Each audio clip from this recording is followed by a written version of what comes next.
Hello, everybody. Welcome back to Jordan Lee Tarot. That is my dog barking in the background. So, I have a new deck, actually, two new decks that you guys have never seen before. And I'm really excited to share them with you and pull some cards with this beautiful new set of visuals. So, let's close our eyes together. If you don't want to close your eyes, that's cool too. I'm going to take that deep, full breath.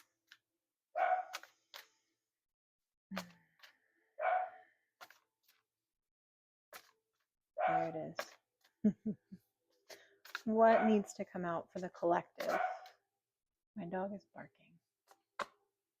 That means something. Aquarius. So if you guys don't know, we're entering into a time where Aquarius has a lot of important energy. And Aquarius has always been the visionary of the tarot. I'm so sorry if you can hear my dog barking. He's getting very sassy. So anyway, Aquarius is this time of forward motion, progress, visionaries and inventions and new ways of being and doing coming into the world. You can look at it as new, but sometimes it's very old information that we've already had on the planet that was kind of co-opted, taken, and now we're bringing it back. Ha ha ha.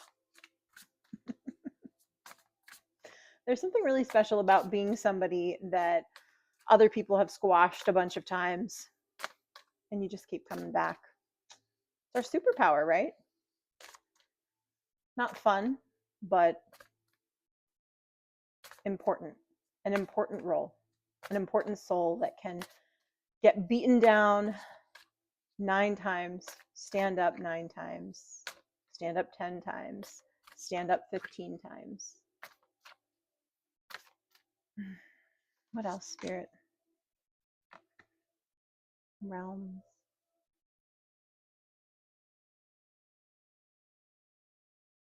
One more to clarify. That beautiful Realms card. Aren't these gorgeous? All right. Feminine. So for all of my masculines out there watching, fear not. The feminine energy also applies to you too. Each person has masculine and feminine energies within them. Very basic lesson on masculine. It is the containment. Okay. It is the penetrator. Not to be sexual, but it is the action, the doing, the oomph in the world, the protection in the world, the containment. Okay. Weird way to say this. It's the Tupperware container. But what goes in the Tupperware container? The nourishment, the food. That is the feminine. The feminine nourishes, cares, grows, tends with love. That energy is within everybody. Okay. So we're entering into a realm of the feminine where, guess what? The intuitive powers are more revered. They are remembered as the important way to move around in the world. And there are some people that truly believe that the divine feminine energy is the leader that inspires the masculine to come into his divine feminine as well. And through doing that, you are actually coming into your divine masculine as well. So it's it can be a little confusing, but we'll clarify a little bit more on that. Let's actually clarify the feminine card with another pull. 2 popped out. Okay, parallel starseed. Aren't these beautiful? Giving a nice long linger. Parallel.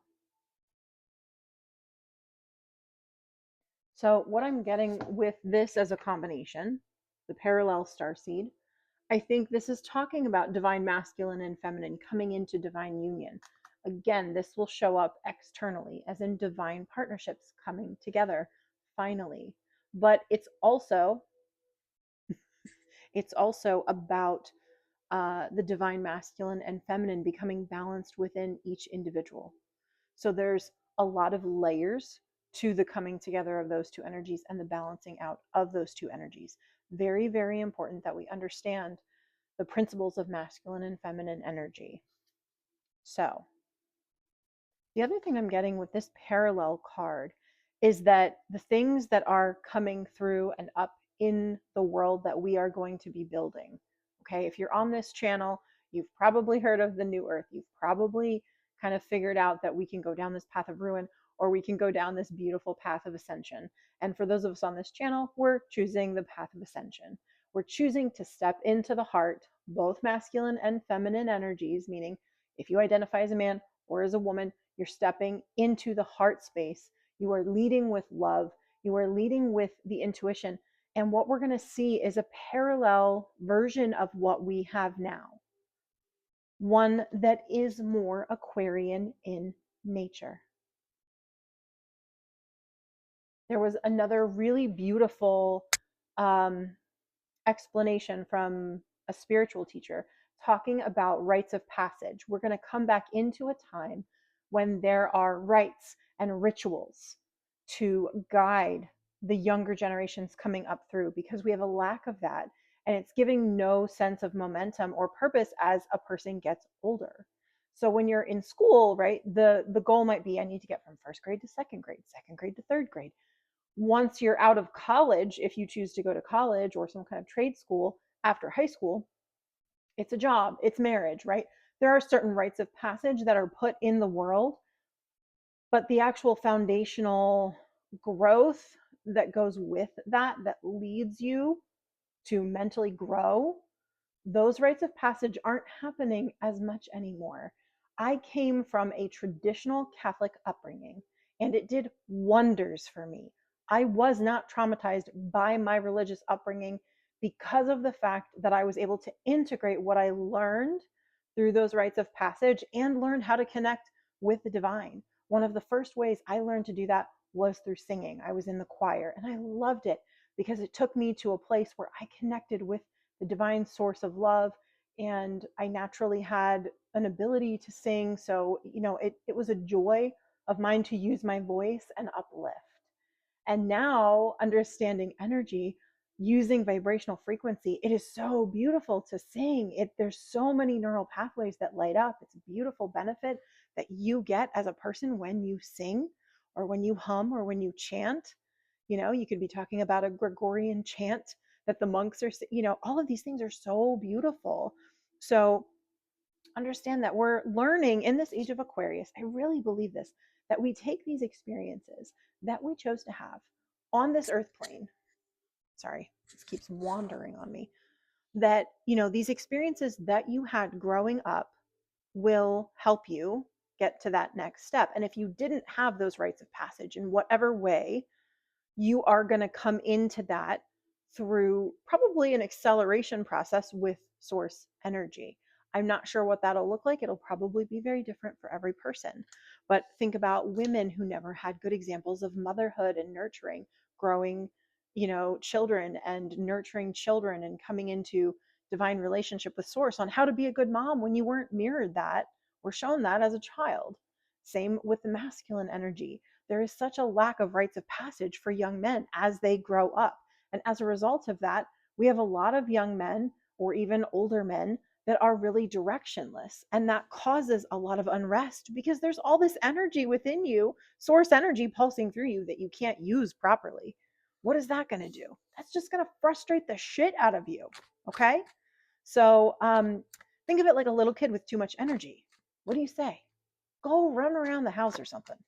Go outside, take a lap around the house. There's that sense of please use up your excess energy. Imagine what that's doing as an adult when there's no purpose, there's no rite of passage. You're just kind of meandering through life, or you're doing some sort of prescriptive thing that your family suggested that you do, or that society suggested that you do based on one thing that you were good at in high school. Someone who's really good at book learning, well, you're going to be a doctor or a lawyer. You're really good at basketball, well, you're going to try to go into professional sports, or if not, go into sports medicine or be a coach. Those things may be helpful, but sometimes they're not the actual divine purpose of the person. So I remember I was in marching band, but I was in color guard and I was dancing and I was, getting in tune with my body and using it to sync with the rhythm of the music and choreograph dances and learn to work in harmony with other people. Beautiful, beautiful, beautiful experience. But it was a part of something deeper that led to my purpose. Um, and there was a lot of things that I could have done, and gone down a more prescriptive path. But I took those experiences of art and creativity, and now I'm doing that in a different way as an adult and taking the path much less traveled to continue to create that kind of energy in my life because it was beautiful. I had a beautiful high school experience, which I know is not everyone's experience, but I think everyone's had a spark of something during those formative years that'll help them go where they need to go now. All right, let's dig into the tarot a little bit more. 10 of Wands, a heavy burden, lots of strife. Let's look at what that means. Let's go a little deeper. So what I'm sensing with this is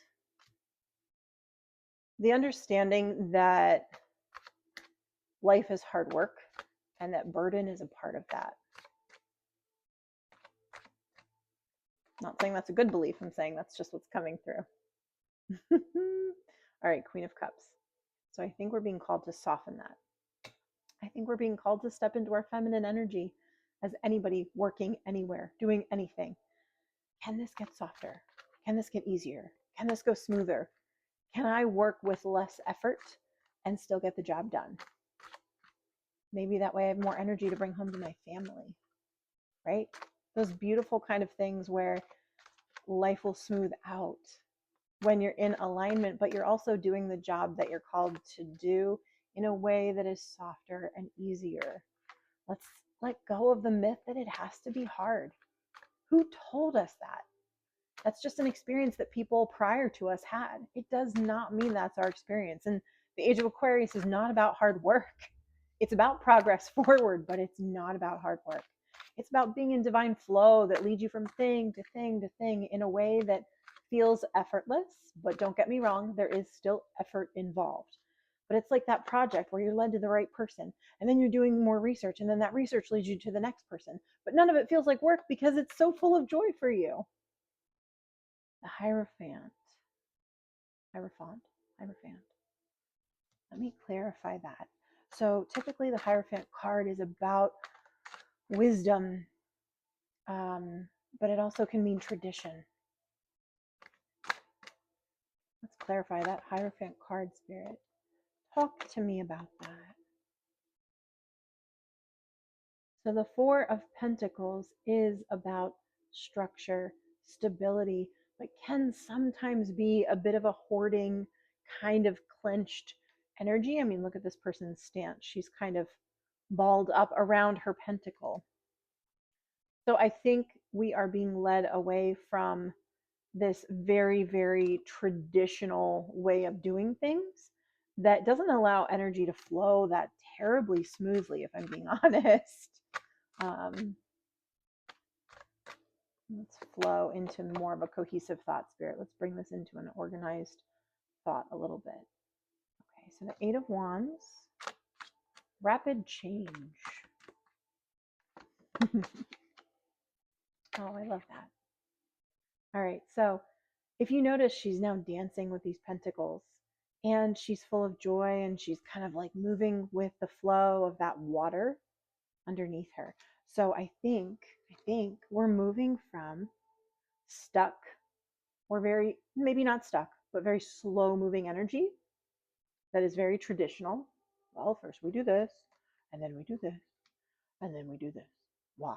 Well, because that's the way it's done. We're not doing that anymore. We're quickly changing into something a little bit more freestyled, okay? Think of if this was a dance, it's not a formal waltz anymore. It's now free form hip hop dance. And you can do whatever you want with your body. As long as you're not hurting anybody else around you, you can move your body however you want. That's what we're moving into.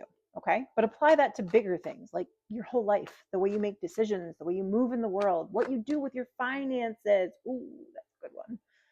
That is a good one. All right. I'm a Virgo, so I'm always thinking about that practical aspect. What do I do with my money? Well, do you want to put it in the stock market? Do people really want to do that anymore? Do we really want to do that? Do we really want to make our money that way anymore? I don't. I don't. I say that as someone who has some money in a traditional situation right now, but I don't want to keep it there. It was just a responsible place to hold it. Now, I'm going to do something beautiful with it. That's what I'm talking about. That's the energy we're talking about here. Breaking that old staunchy kind of energy. Oh, lovely. 9 of Pentacles. So this is a beautiful, abundant card. She is there. She is tending her harvest of grapes. And she is content. She's happy.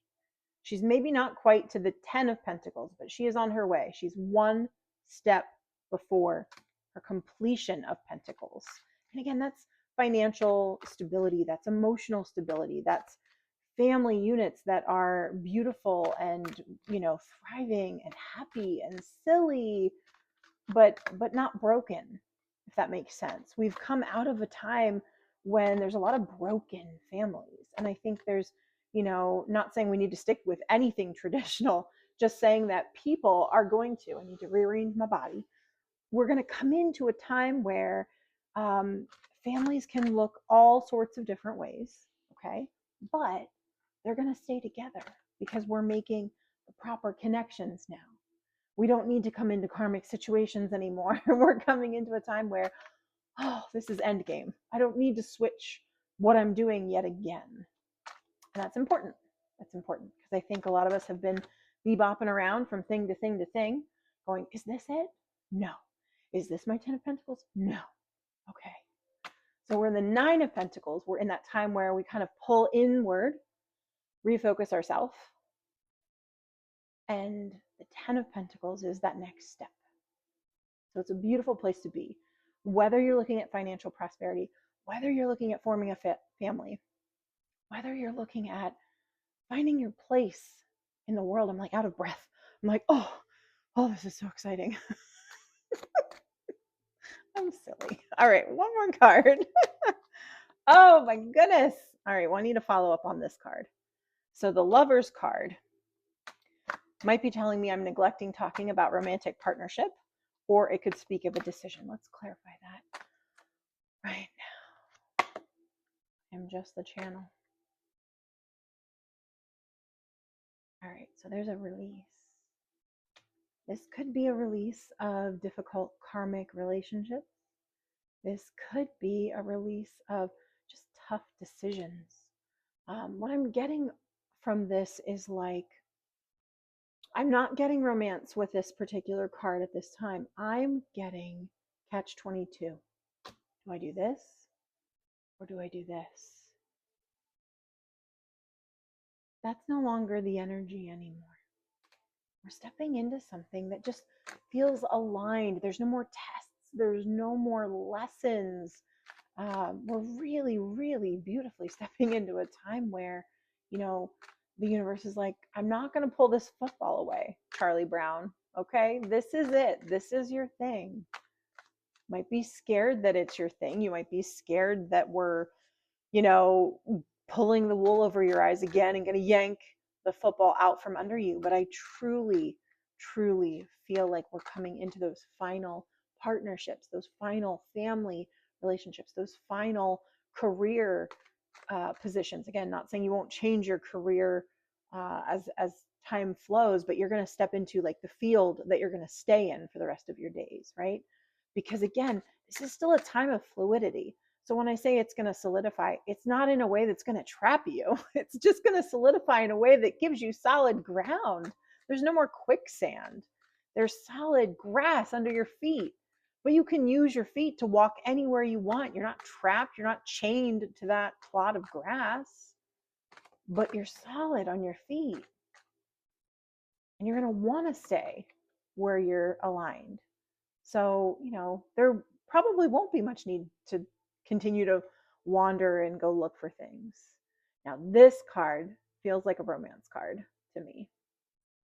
The Two of Cups. Divine partnerships. Now we've come to the conversation about love. Love is a pretty hot button topic for a lot of people. And I'm sure I'll do some love readings on this channel. I have not yet, but give me some time and I'll let Spirit tell me when it's appropriate. But let me clarify that Two of Cups. As we enter this age of Aquarius, remember that Aquarius card was the first card that came out. All right. And that is the three of Wands. So this card can signify travel, divine partnerships and travel. Yes, please. Yes, please. I always joke that I want to go to Paris for a croissant, a very expensive croissant. Talk more about this, Spirit. There, I can't make this up. Now we're hitting the Ten of Pentacles. Remember, we were at the Nine of Pentacles. Where is she? She was tending her grapes. Got so many cards here. She's tending her grapes.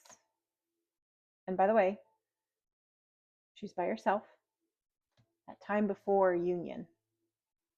Now the Ten of Pentacles card comes in. I heard one reader a while back say, this is a very real, grounded relationship. This is the wet clothes on the dryer or on the drying rack kind of card. This is real life. This is being with your divine partner, doing laundry, cooking meals, going to the grocery store. Isn't that beautiful? Isn't that what we all want? To do the mundane things that we're going to have to do anyway, but with our best friend, with the partner that God source says, this is your highest timeline person. You're going to travel. You're going to go to the grocery store together. You're going to do the mundane. You're going to do the exciting. And it's all happening.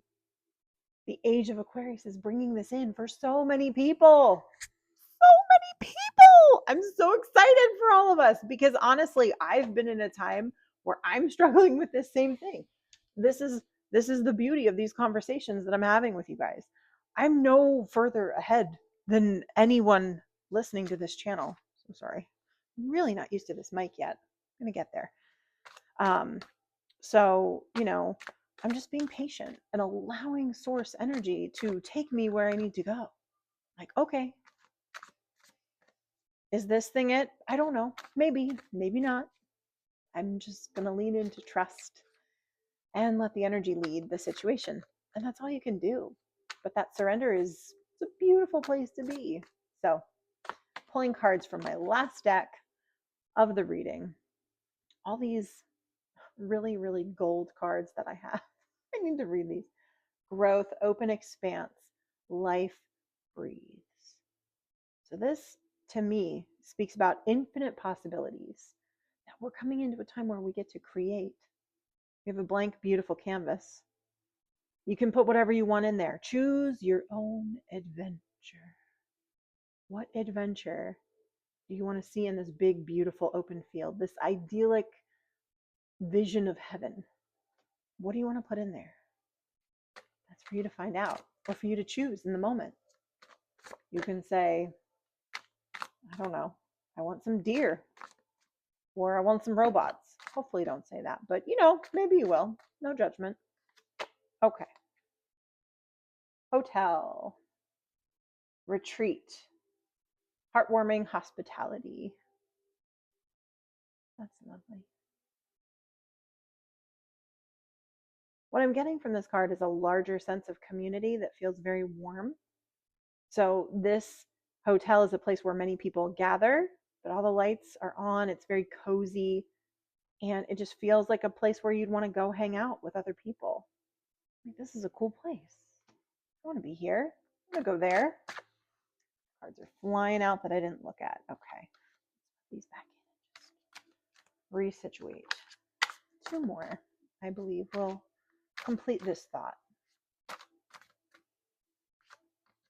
And two came out. All right.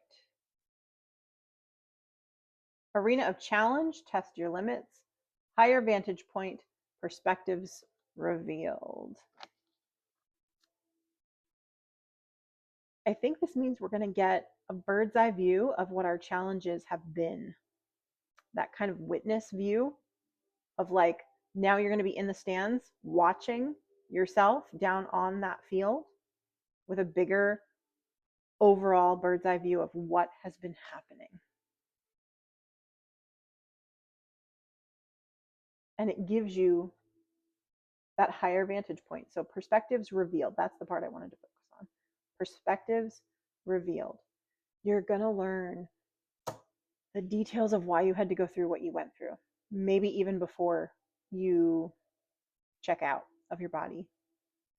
I think we're coming into a time where we have reached the point that we get to, they say you die, you see your life on the big screen in front of you. I think we're going to be getting those insights before we die, because it's going to help us figure out and transmute faster and live more of our life in that heaven on earth state. I think we are here in this age of Aquarius to bring in heaven on earth, which is in the mind, which is already on the earth.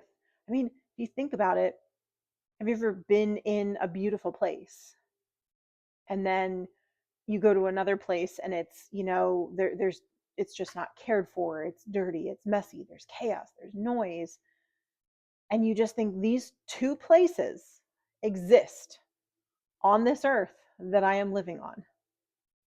And sometimes they're no more than 10 minutes apart, 5 minutes apart. Think about that. Heaven and earth are, or I'm sorry, heaven and hell are right next to each other on earth. Heaven and hell are right next to each other in the mind. So it really is coming into that awareness of heaven on earth within the mind, and then allowing and bringing into physical awareness heaven on earth in the physical around us. That could mean better efforts to clean up pollution. That could mean better efforts to tend our nature, protect our nature, so that we and our kids and our kids' kids have access to that. These things are going to become way more important. And I am not talking about performative environmentalism. I'm going to get on a baby soapbox right now. There's so much performative bullshit when it comes to environmentalism, where people say that they're doing stuff to clean the world up and they're not. It's just a marketing scheme to get you to trust them. It's bullshit. We all know this, okay? But we're coming into a time where people are actually doing things to clean up the mess that we made, to really do the work, to create the physical heaven on earth that we can always create within the mind. And that's where we need to create it first. So if you get your mind right, it's going to give you a clear head.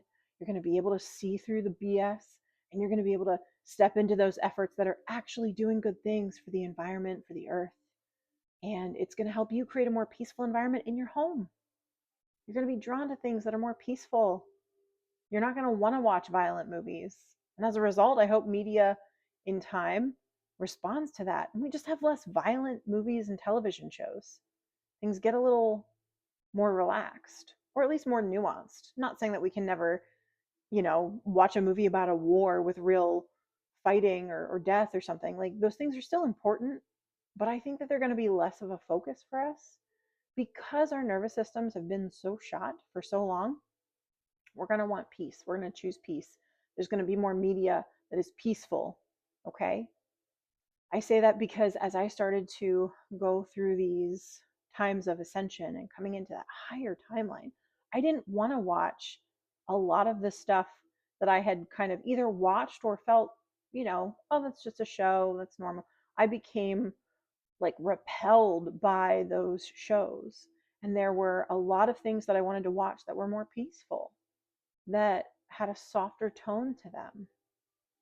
There's a couple shows that came in and round to a season 2, and they were so violent that I didn't want to watch them. That I was able, for whatever reason, a year and a half ago to watch season 1, but now season 2, I'm like, I don't know if it got more violent or I just got more sensitive. But I'm like, I don't need to put this into my energetic field.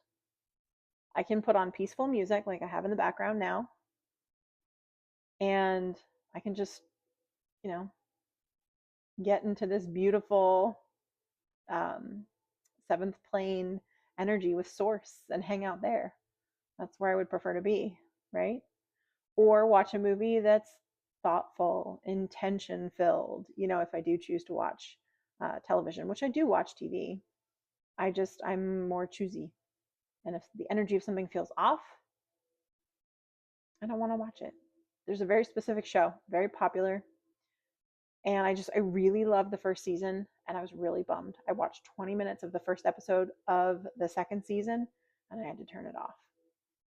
I'm like, I can't do this. It feels really gross and infused with something dark, and I just didn't want to watch it. Again, I don't know if I've just become more sensitive or if that show really turned up the, you know, the sensory stimulation, the loud noises, the violence. I can't be sure. There's no way to quantify that. But be aware of this as you might be coming through certain symptoms, that you just become more sensitive to things, more sensitive to noise, more sensitive to violence. A lot of times it really is just us evolving um, through and wanting something better for ourselves. So this age of Aquarius is a different time in the world. We're going to start to see that in what the children that are coming out and being born at this time want, the way our schools are run, hopefully the way our communities are run. We're really going to change the way things are done, because the energy of the predominant number of people on the planet will just crave more softness. And so we come into that awareness of the feminine, and it becomes so, so, so important to embrace the intuitive power of the mind. So I really hope that this reading had value for you. I hope you have a beautiful day. And I really want to send you guys some loving energy. This channel is still so new, but I'm so excited. Sorry. I'm excited to see where it goes. And I'm grateful for, you bringing your energy here and being open to these beautiful messages. So, all right, until next time.